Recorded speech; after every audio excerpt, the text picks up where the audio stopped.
చెప్పారు. మీరు ఎన్నిసార్లు మంత్రులు చేశారు, ఎన్నిసార్లు ఎమ్మెల్యేలు చేశారు కాబట్టి సమయం కూడా తక్కువ ఇచ్చారు కాబట్టి వాటి జోలికి వెళ్లకుండా ఎన్నో దశాబ్దాలుగా నేను మీకు చిరపరిచితుడిని అయినప్పటికీ సభలో చెప్పుకోవాల్సిన అంశాలు కొందరే ఆ పేరుకి సార్థకత తీసుకొస్తారు. చిన్నవారికి అయ్యగా,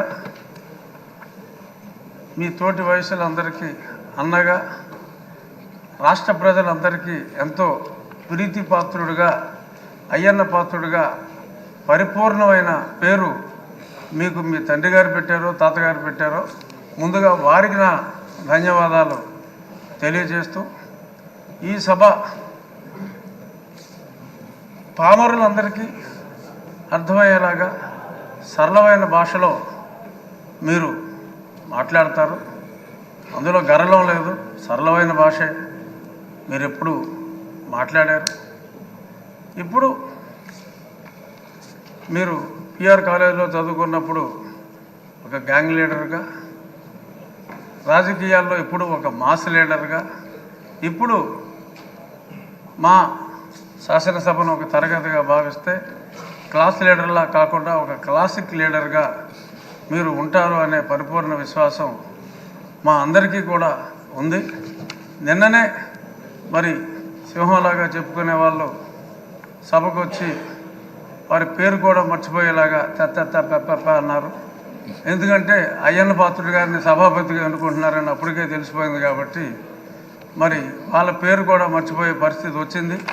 అంచేత వాళ్ళు ఎప్పట్లాగా అలాగే ఆ సీట్లన్నీ ఖాళీగా ఉంటాయేమో, మరి ప్రతిపక్ష పాత్ర పోషించాలి అంటే మరి పాలకపక్షంలోనే అందరికీ కూడా మీరు మాట్లాడే అవకాశం, కేవలం పొగడ్తలకే పరిమితం కాకుండా, మంత్రులకే అవకాశం కాకుండా మాలాంటి శాసనసభ్యులందరికీ కూడా మీరు తప్పకుండా అవకాశం ఇవ్వాలి.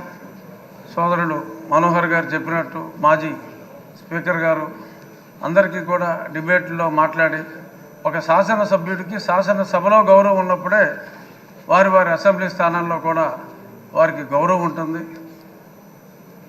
శాసనసభ్యులందరి గౌరవం కూడా మీరు కాపాడగలరు అని మనస్ఫూర్తిగా భావిస్తూ, మరిన్ని ఉన్నత శిఖరాలు ఒక రాజకీయ నాయకుడిగా, ఒక ప్రజల మనసు దోచుకున్న వ్యక్తిగా మీరు మరింత ఉన్నత శిఖరాలకి ఎదగాలని, మిమ్మల్ని మేము ఎప్పుడూ కూడా రాష్ట్ర ప్రజలు కూడా బీసీ నాయకుడిగా చూడలేదు. కొందరు నాయకులు ఇప్పుడు అన్నారు బీసీ నాయకుడు అని, కానీ ప్రజలందరి మన్నన ఉన్న అపరూపమైన నాయకుడు మా అయ్యన్న పాత్రుడు అని చెప్పి, ఒక వర్గానికి మిమ్మల్ని పరిమితం కాదు, అందరి నాయకుడు మా అయ్యన్న పాత్రుడు, అందరి పాత్రుడు మా అయ్యన్న పాత్రుడు అని చెప్తూ all the best sir. Anjaneyulu గారు ప్లీజ్ కొంచెం సమయం పాటించండి. ధన్యవాదాలు అధ్యక్ష. 16వ శాసనసభ